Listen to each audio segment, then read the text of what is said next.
Hello, thanks so much for joining me again today. I wanted to share with you a really fun gift that I got for Christmas. This is a Bob Ross daily calendar, and it has a lot of his phrases and quotes and a different painting every day. And I wanted to take this painting and see if I could replicate it with watercolor pencils. So I don't use watercolor pencils a lot. I find them to be time consuming because I like to layer and start lightly. So it does take some time to build up my colors, but I wanted to experiment and really see what I could do with the watercolor pencils. I'm using my sketch pad, which is a mixed media paper, so it's not a watercolor paper. So I'm curious to see how the watercolor pencils are going to work. And I really start my painting with just a simple, quick sketch. I'm just creating shapes on my paper, and I'm going to slowly add some color and fill in with my watercolor pencils. I'm doing my barn here, and I'm not great with perspective. I never have been, but I'm going to see what happens. So I'm just really trying to go more for a feel of a very rustic look for my barn. So I'm alternating my colors. I'm using a red and a brown, and I'm coloring with the pencils in a stripe formation, hoping that'll give me some texture. After I outlined the general outline of my skyline and my trees, I'm going to go back in with a little bit of a darker green and just randomly fill in some darker areas to start building up some value. I did add a little bit of yellow in different areas, and I also added some brown for the path that's in front of the barn. Now I'm picking up some clean water, and I'm using just a regular round watercolor brush. Some people like to use a water brush that's actually a brush with water in the handle that you squeeze the water as you use it.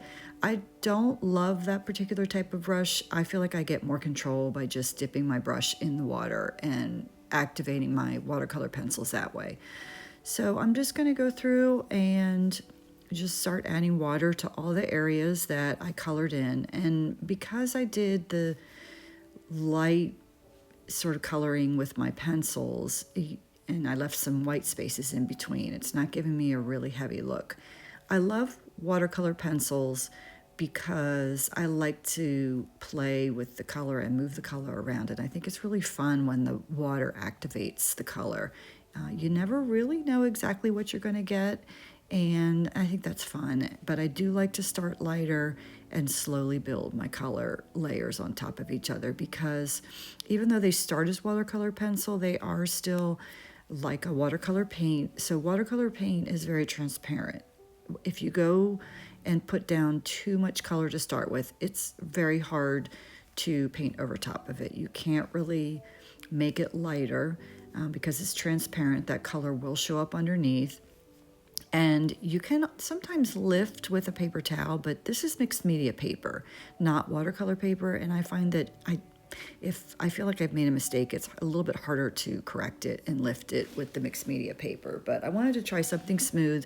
There are different kinds of watercolor paper. You can use a cold press, which is a little more texture to it, and you can use a hot press, which would be a smooth finish. But I didn't have any hot press watercolor paper. So I thought, well, let me just try the mixed media and see how it goes. And it wasn't too bad. It's not as nice as a really nice 100% cotton paper, but I was just playing, and this is more of like a sketchbook exercise. So as you can see here, I did activate my barn colors a little bit. And as I move forward, looking back at this video, I really like the barn at this point. I did continue later on and work with it, and I struggled. But now that I'm looking at it, I kind of wish I had kind of stopped there and maybe worked with it a little bit more in that area. But as you work on projects, especially in a sketchbook, you learn as you go along. And one of the things is if you don't like something, it's okay, because a sketchbook kind of takes a little bit of pressure off you, and it doesn't have to be perfect, and you can experiment, and that's okay. So once I had my original sort of basic layout done and my colors down, I started coming back with another layer of my color. And when I first did my watercolor pencils, I sort of colored all over and just laid out my shapes and got my basic proportions done and my basic areas.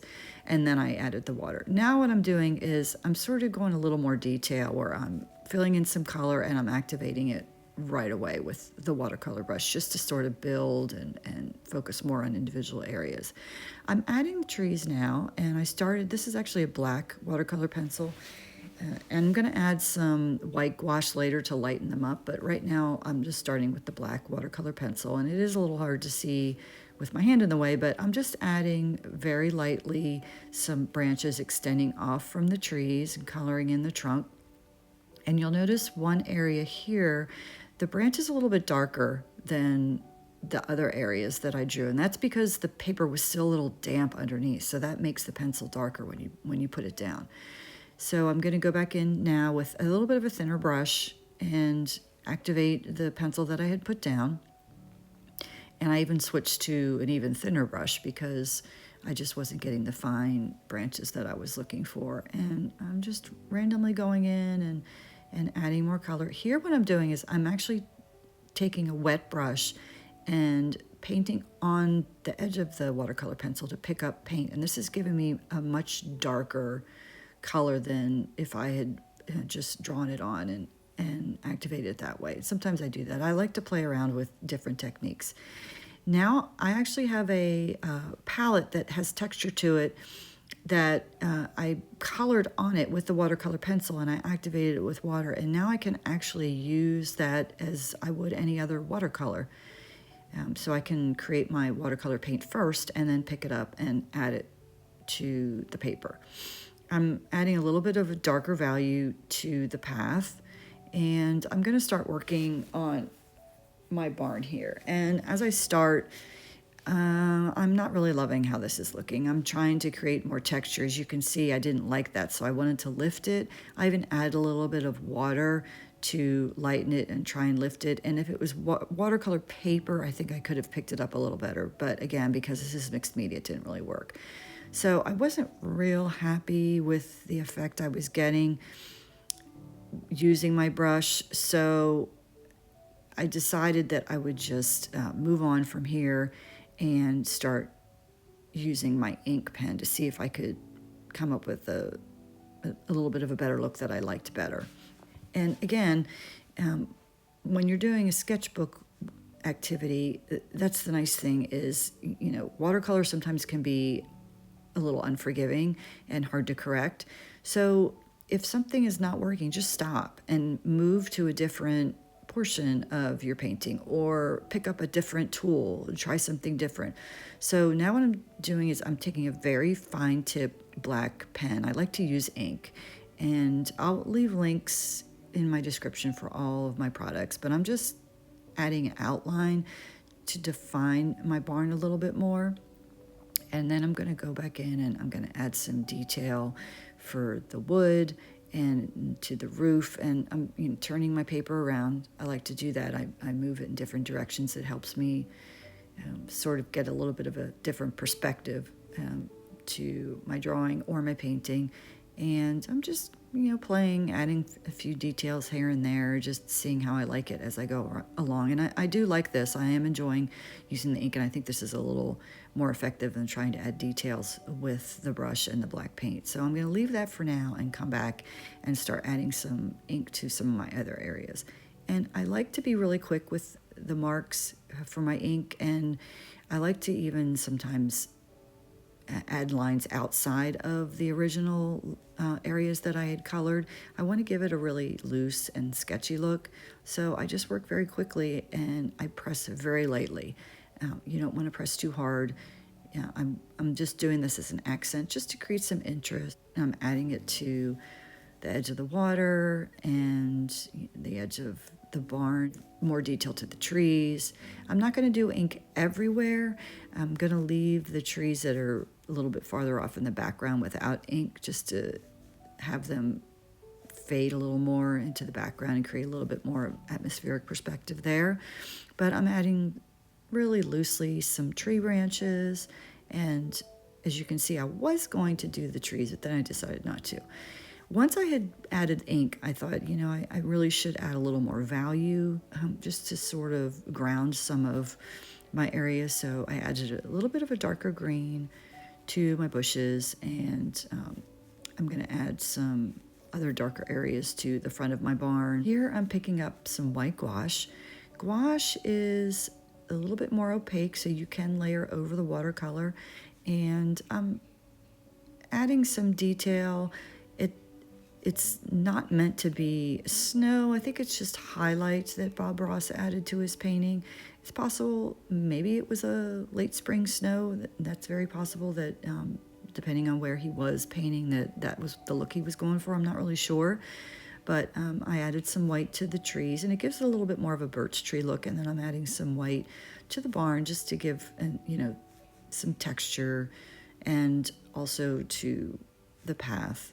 And it almost gives it a little bit of a sparkle and a little bit of shine to the painting.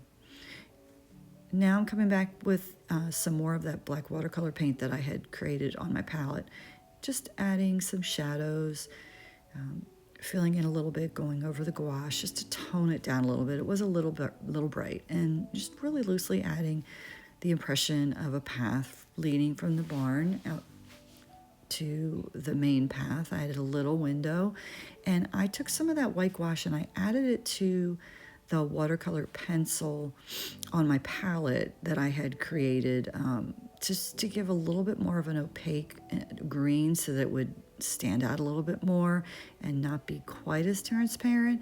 I could have done this just with the watercolor pencil again, but I wanted to see how it would look if I added a little bit of gouache, and I do really like this effect. It's definitely given me a different look to the painting, and so I'm just going to continue to play with this a little bit, and I think I'm going to try this again because I enjoy using watercolor. But one of the things with watercolor, because it's transparent, I find that when I try to get darker values, I have a tendency to really overwork the painting. So by using mixed media, using different tools, ink, gouache, it really makes it fun, and it gives a different look and gives some depth to my paintings. So at this point, I'm adding some darker value to my barn just to make it stand out a little bit more. And I hadn't planned on adding the fence, but I felt like this area needed something. So I just came in with my black watercolor pencil and very quickly added some pieces to the fence. And I'm activating it just like I did earlier with my watercolor pencil. And I'm lifting it a bit with the paper towel, just to make it look a little more faded and a little more rustic. I'm also adding my ink lines around the outside very quickly, in between the stakes of the fence, and then I'm coming in with some gouache. I'm pretty happy with the results of this painting. It was fun, and I really enjoyed working with the Bob Ross painting as a reference. Here's a side-by-side comparison of my inspiration photo and my painting, and this is my finished painting. Thanks so much for watching. Please like and subscribe.